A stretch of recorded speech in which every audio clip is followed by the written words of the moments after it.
we always read the shorter version of the gospel. But I invite that you, when you go home, take time to read the longer version from the Gospel of St. Mark, chapter 14, verse 1 to chapter 15, verse 47. I would like you to see the first part of the longer form when he was in Bethany reclining at table in the house of Simon the leper. A woman came with alabaster jar of perfumed oil, costly genuine spikenard. She broke the alabaster jar and poured it on his head. There were some who were indignant. Why has there been this waste of perfumed oil? It could have been sold for more than 300 days' wages and the money given to the poor. They were infuriated with her. Jesus said, "Let her alone. Leave. Let her alone. Why do you make trouble for her? She has done a good thing for me. The poor you will always have with you, and whenever you wish you can do good for them, but you will not always have me." Two things I would like you to see. First, the first gospel before the blessing of the palms or after the blessing of the palms earlier, the word or the place Bethphage. Bethphage. Bethphage comes from two words. Beth means house, and page or page means unripe figs. Ano po? Hilaw na igos. Unripe figs. What is the invitation of today's recollection? I do not know how many recollections have you attended during Lent, or perhaps your number of years or age is the same number of recollections you have attended. I do not know. But the question of today is, what are the things in your life that up to now remains unripe? Ano yung mga bagay-bagay sa buhay ninyo na hanggang ngayon hilaw pa rin? Ano-ano yung mga bagay sa buhay ninyo na hanggang ngayon hindi nyo pa rin tinatapos? The unripe figs. Mga bagay na ayaw nating harapin, bagay na ayaw nating pag-usapan, bagay na ayaw nating tanggapin, bagay na hanggang ngayon hindi pa tapos. Mahalaga yon dahil ang oras ay hindi nag-aantay, ang panahon ay hindi nag-aantay. Hindi mo yan gawin, tumatanda ka, baka dumating ang araw, tapos ka na, pero meron kang hindi natapos. Inuulit ko, ano yung mga bagay-bagay na noon pa sinasabi sa iyo ng Diyos, tapusin mo na. Tapusin mo na. Sabi nga nung nag-message, Father, baka naman pwede ako mangumpisal sa iyo. Kasi hanggang ngayon, hindi ako nakakatanggap ng communion. At sabi ko, mangumpisal ka sa kura paroko mo. Sabi, nung umpisal na po ako. Hindi pwede ka mangumunyon. Hindi daw po ako pwede mangumunyon. Bakit daw? Kasi hindi ako kasal. Ay kahit ako magpakumpisal sa iyo, hindi ka pa rin pwede mangumunyon kung hindi ka kasal. Ba't hindi ka magpakasal? Hindi ho namin pinag-uusapan. Kailan nyo pag-uusapan? May mga bagay na walang magawa ang Diyos dahil ikaw ang may kakanyahan na desisyonan ng iyong buhay. Ano yung mga bagay na yon? Ano yung mga bagay na yon? Diba? Alam naman natin, dapat 4 years lang ang college. Yung iba, 6 years, hindi pa tapos eh. Hindi naman nadagdagan yung taon ng college. Ano yung hindi mo tapusin? Ano yung hindi mo tapusin? Pinipili nga natin yung maiksing gospel para matapos agad, di po ba? Ano? Yung iba nga, kung dumating sa misa, patapos na. Sorry ha, yung iba may na-late eh. Hindi naman sinasadya, ano po. Pero I mean, some people intentionally come in the mass late. Nagbibiruan kami kasi kung kayo ay nakakapunta sa Loreto, 2 simbahang magkaharap yon, San Antonio de Padua at Loreto. Yung mga tao, pag nasa gitna nagsisimba, sabi ko, saan ka nagsisimba? Sabi niya, kung ano po yung mauna. Anong mauna? Di ba? Sa Loreto ka nagsisimba, unang nag-communion sa San Antonio de Padua, lipat doon sa San Antonio. Nauna eh. Di po ba? Ano? Bakit nag-uunahan? Bakit nag-uunahan? Pero wala namang gustong mamatay. Di po ba? Ano? But it will come. Death will come. Death will come. May gawin ka o wala, death will come. There are things in life you cannot simply avoid. Sometimes you delay, but you can never avoid. May mga bagay na isinasantabi, pero hindi pwedeng takasan. Ano yun? Ano yun? Nagkukwentuhan kami mga pari, kasi sabi ng isang pari, "Padi, matanda na tayo." Tanggap ko na matanda na kami. Pero sabi niya, hanggang ngayon wala pa akong naiipon. At tanong ko sa kanya, saan napunta? Saan napunta? Sabi, kasi itinulong ko lahat sa pamilya. At least itinulong mo, di ba? Pero ang tanong, pag tumanda ka, tutulungan ka kaya nila? Tutulungan ka kaya nila? Kaya nga meron kaming isa sa apostolate ko, kadiwa sa pagkapari. The ministry for the sick and retired priest. Bakit meron kaming ganun? Kasi may mga paring pagkatapos tumulong sa kamag-anak, nung sila'y nag-retire, iniwan sila. Iniwan sila. Kaligayahan na nila na kami magtipon-tipon.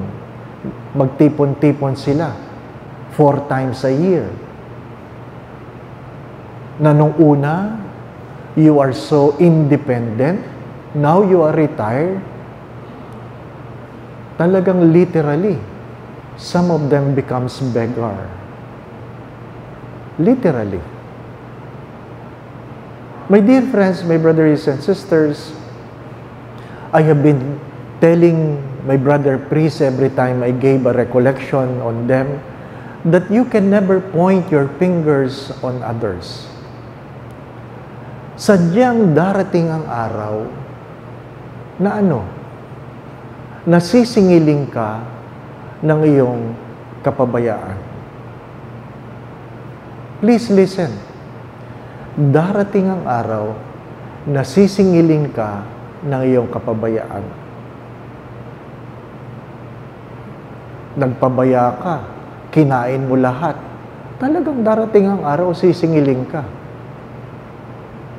sa pamagitan ng karamdaman. Sa ayaw at sa gusto nyo. Pag wala kang inipon, darating ang araw, sisingiling ka. Ano yung mga bagay na pinapabayaan natin? Lent is a time to sit and see ourselves. What are the many unright things in my life? Mahalaga yon. Diba, no? Palagi ko itong kinukwento kasi the more I grow old, the more I understand this. Ang alin? Ang yumaong si Father Ben Carlos, aking spiritual director, na kung saan minsan wala siya sa breakfast at pinasundo siya sa akin, pina-check, baka patayin na. Di ba? Ano? Ganon talaga eh. Nung sinundo ko siya, kinato ko siya. Pagbukas ng pinto, bihis na bihis. Bihis na bihis. Kaya nagulat ako, sabi ko, may lakad kayo? Wala. Ba't ka bihis na bihis? Hindi ka sumama sa breakfast. Sabi niya, nahihirapan ako eh.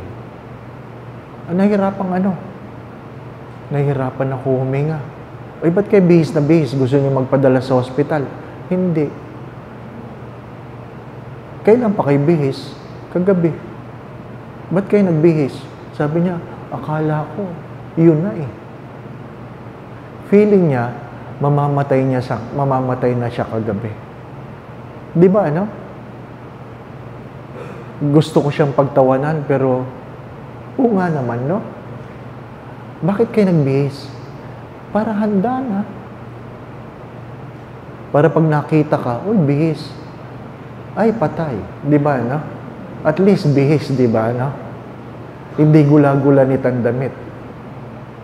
Di ba? Sino sa atin ang nag-iisip na baka ang pagtulog mo tuloy-tuloy na? Hindi po ba, no? Alam na mga seminarista yan. Anong prayer namin gabi-gabi? Grant us a restful sleep and a peaceful death. Yan ang prayer namin gabi-gabi. Grant us a restful sleep and a peaceful death. Every time we go to bed is a moment where we embrace death. Because we do not know. We do not know. You have the power to choose when you are going to bed, but to wake up is not yours. You have the power to choose what time you want to go to bed, but it is not for you to choose when to wake up. Kaya maganda yung nagbibihis na paminsan-minsan. Nung na-stroke ako, nung sinabi nung head nurse, Father, magda-diaper tayo. Tatanggalin ko yung pantalon nyo. Diba? Sabi ko, Lord, makikita na nila. Wala kang kalaban-laban. There will be moments of vulnerability. Take note, there will be moments of vulnerability where you really don't have the power. Darating yun. Lalong-lalo na pag tayo nagpabaya. Lent is a time to sit down and look into our lives. Into our lives. What are the things that remain unfinished? Things I take for granted? Things I deny? Things I've been avoided? But the sad story, time is not waiting for us. Hindi nag-aantay ang panahon. Try nyo mamaya, magbihis kayo. At least mapil nyo, di ba? Magbihis ka. Kasi sabi ng mga kapatid kong pari, nung nalaman nilang nag-diaper ako, ang tanong kagad nila, bago ang brief mo. Bakit? Ang mahalaga, malinis, no? Kailangan bang bago? Baka pag nagbihis ako ng bagong brief, sabi ni Lord, ready na. Di ba na? Huwag mo bigyan ng dahilan ng Diyos. Di ba? Magbihis ka. Magbihis ka.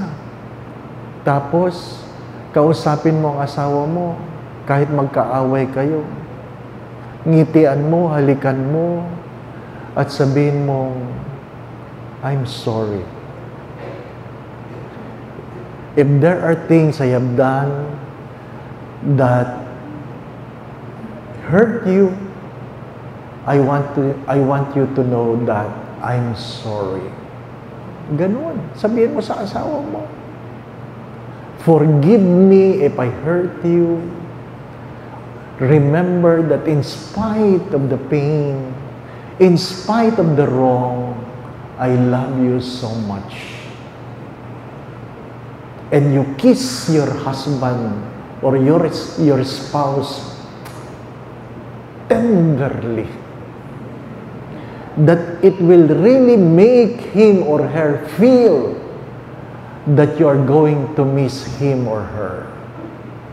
Yung bang feel, no? Yung talagang maluluha-luha siya na nagpapaalam ka. Diba? Maganda yun, diba, no? Tapos sasabihin ng asawa mo, bakit? Feel mo ba na mamamatay ka na ngayon? Yung masasabi ng asawa mo yun, ano? Ay, ang ganda nun. Tapos sasabihin mo, hindi naman. Ay, bakit mo ginagawa yan? Feel ko ikaw. Bakit palaging ako? Di ba? Ano? Bigyan mo. Kung ayaw niya, di ba? Ikaw ang magbigay, di ba? Because you do not know. Cardinal Bernardin befriended death because when he realized that he had cancer, alam niyang malapit na. Alam niyang malapit na. I do not know if you know his story. Nagka-cancer siya dahil sa stress. Bakit siya na-stress? Because one of his former seminarians accused him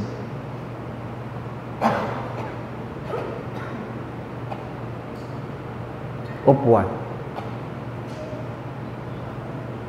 Sexual advantage. Sabi ni Cardinal, nung siya rector, sabi niya, when I was a rector, I never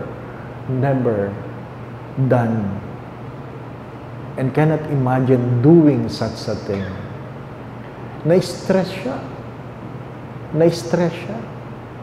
Of course, nilaban niya sa korte. Later on, ni-retract nung nag-accuse. Ni-retract. At nung tinanong ng media yung nag-accuse, bakit mo nire-retract? Binayaran ka ba? Ang sabi niya, hindi ko kaya. Anong hindi mo kaya? Hindi ko kayang i-accuse ang mabuting kardinal. It was the media who forces me to accuse him because there is money on it. Grabe, no? Pag may naka-accuse sa akin, sasabihin ko talaga, ako? Diba? The second point is what I've read in the long form. And what is in the long form? A woman came with alabaster jar of perfume oil, costly genuine spikenard. To break an alabaster jar is costly. Yung basagin mo yung alabaster jar, mahal na yun. Mahal yun eh. Yung itapon mo, ibuhos mo yung mamahaling langis kay Jesus, yun ang mas mahal. Ano ibig kong pagtunan ng pansin? Pasensya na kayo. At least alam nyo na yung patutunguhan ng recollection. Ano pa? Ang alin? If you know somebody is going, how would you prepare him or her? if you knew, kung alam mo yan ay aalis na, lilisan na, sa palagay mo, what is God asking you to do? Asking you to do. Kasi ayaw mo namang ikaw yung lilisan, di ba? No?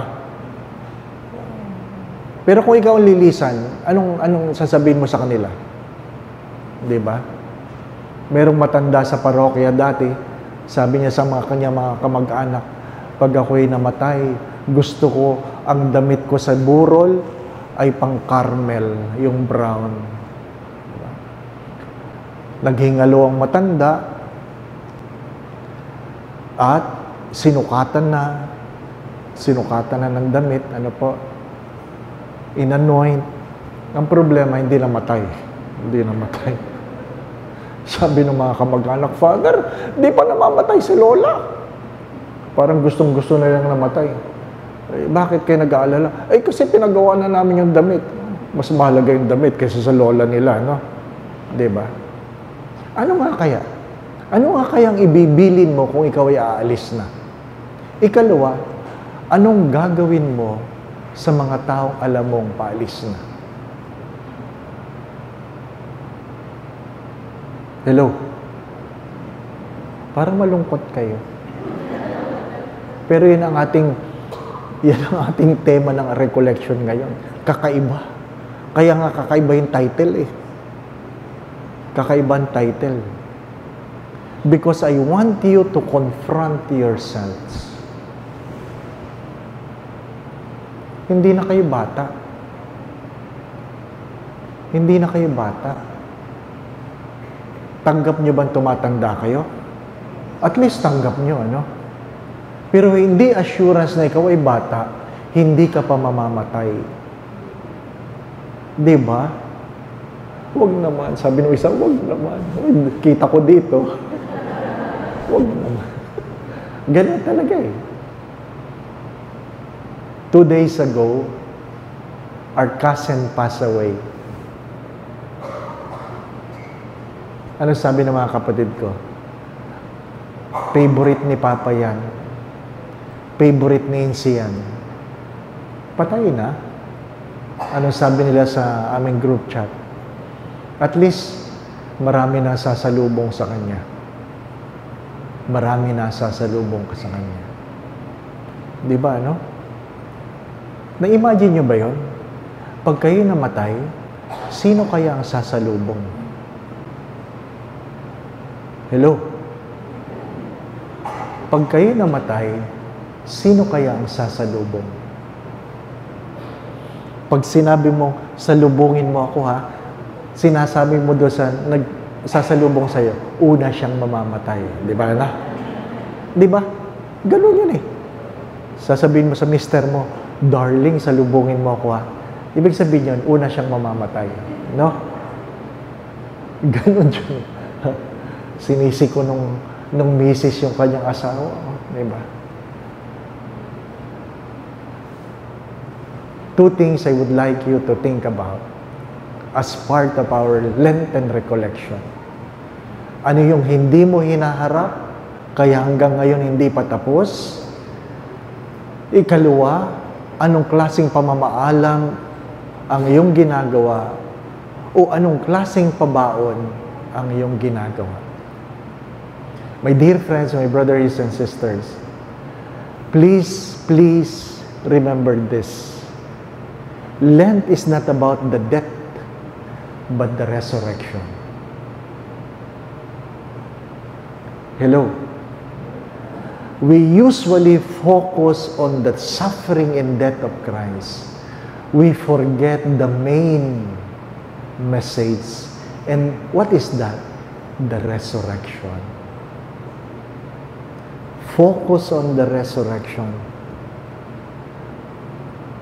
But the only way to rise again is to die today. Amen.